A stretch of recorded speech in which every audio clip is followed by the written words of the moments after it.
Hey friends!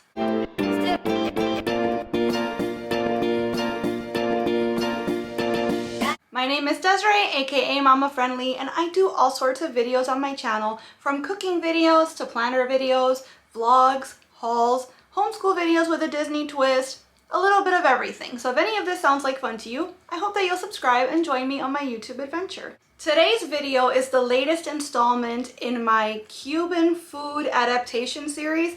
That doesn't have a very nice ring to it, but I haven't really thought of a nicer name. If you can think of one, let me know in the comments. But as you can see, I am in fact Cubana, and I also eat gluten and dairy free, and I have eaten that way for 5, 6, 7 years now. It's been a long time. And so what that means is that there's a lot of traditional foods that I grew up eating that I haven't been able to have in a really long time because of my allergies. So this year on my channel, every month I've been trying to pick a Cuban recipe and trying to adapt it in a way that makes it safe for me to eat. And mi gente, me la comí this time, but for real, for real. This month, I decided that I was gonna try to make Masa Real. Now, if you've never heard of it, Masa Real literally translates to royal dough. So pretty much, it's almost like a guayaba jelly sandwich, but instead of bread, you have two thin-ish pieces of like a vanilla cake, a guayaba or guava. I don't know why they call it that. Guayaba just sounds nicer. Guayaba is a very commonly eaten fruit in Cuba, and it's something that is at the heart of a lot of our recipes, a lot of our pastries especially. So pretty much you take the fruit and you cook it down and cook it down and then blend it until it becomes literally a jelly. And then as far as the cake, it's typically, in my experience, kind of like a dry vanilla cake. It almost has the texture of cornbread, but not quite. It's not my favorite, to be honest. But you see these Masa Reals sold in all sorts of bakeries all over the city, at least in Miami where I'm from. And of course, you can always count on finding them at Las Ventanitas. I feel like I mention una ventanita in every single one of these videos. I think you can even find them in gas stations, like pre-made, prepared, and like wrapped up in plastic, like the way you'd find the Snickers or something. It's like Snickers, Milky Way, Masa Real. But the recipe that I found, it's better than any Masa Real I've ever had, even before my allergies developed. And I'm not the only one that said that. My mom and dad had some too, and they prefer my version to the original. Don't believe me? Let's check out that recipe. You make it yourself and you let me know, okay? As always, we begin with our ingredients. You want to start with 2 sticks of unsalted butter at room temperature. 1 package of Miyoko's vegan butter is exactly the amount that you need. I actually used the salted kind and I think that it tasted delicious. So if I were to make this again, this is the same thing I would use. A cup of granulated sugar. You also need 4 large eggs at room temperature. A tablespoon of vanilla extract. A 1/4 cup of any milk.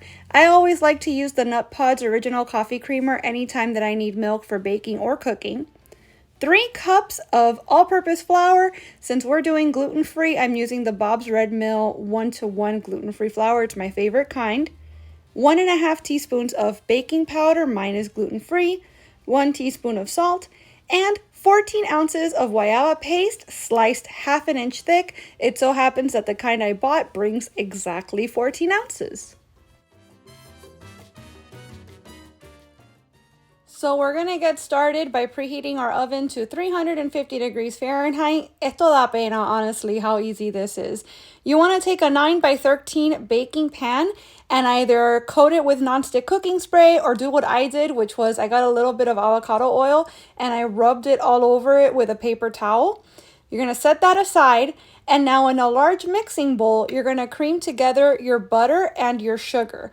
If you use like a hand mixer or even a stand mixer, this is gonna go super quickly. I decided to do it just analog style with a fork, so it took me a little longer, but it's not impossible, and this is the way our abuelas did it, so why not? Once your sugar and your butter are completely combined, it says to just go ahead and mix everything else in, but I decided that I wanted to beat the eggs separately first so that I wouldn't have to worry about making sure the yolks were broken up properly, etc. So I mixed together my 4 eggs, my vanilla extract, and my milk into this smaller bowl, and once those were thoroughly beaten and incorporated, I put them into the sugar and butter mixture and got that all incorporated before adding in my flour, 1 cup at a time, my baking powder, and my salt. You should then mix everything all together until it's all well combined. The batter should not be drippy. It's going to be actually extremely thick, yet it should still be spreadable. I was worried for a minute that my batter was too thick, but it turns out it was exactly where it was supposed to be.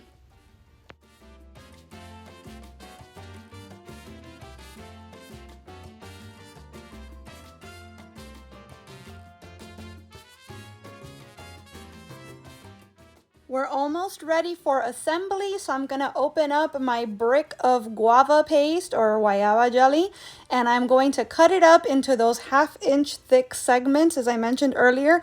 They don't have to be extremely precise, but you want to try to get them as close as possible so that you don't have like huge thick globs on one side of your cake and then just barely any on the other. So just eyeball it and try to get it as close to even as you can.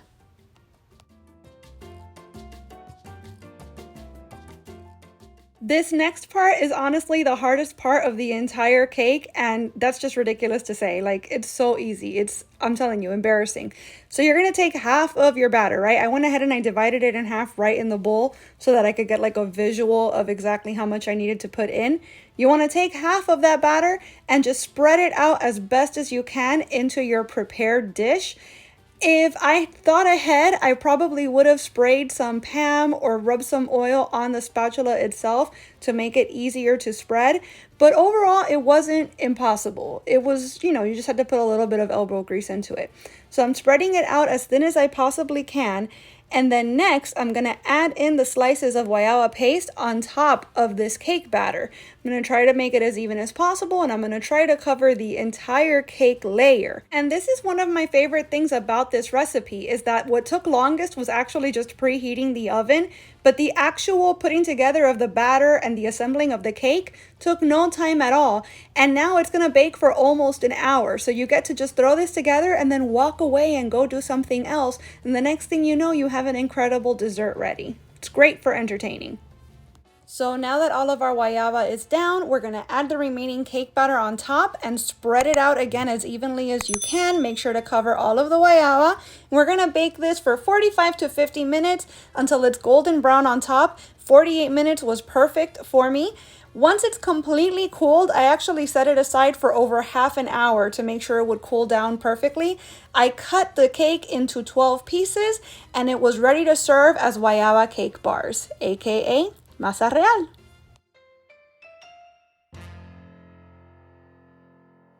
So there you have it, friends. That's how I made my Masa Real gluten and dairy free. It was extremely easy. I mean, I think I worked actually on it for like 10 or 15 minutes and everything else was hands off in the oven. When it came out, I gave it that time to rest and I cut it up and it was amazing. It's even better the next day, cold out of the fridge. Oh my gosh, it's so good.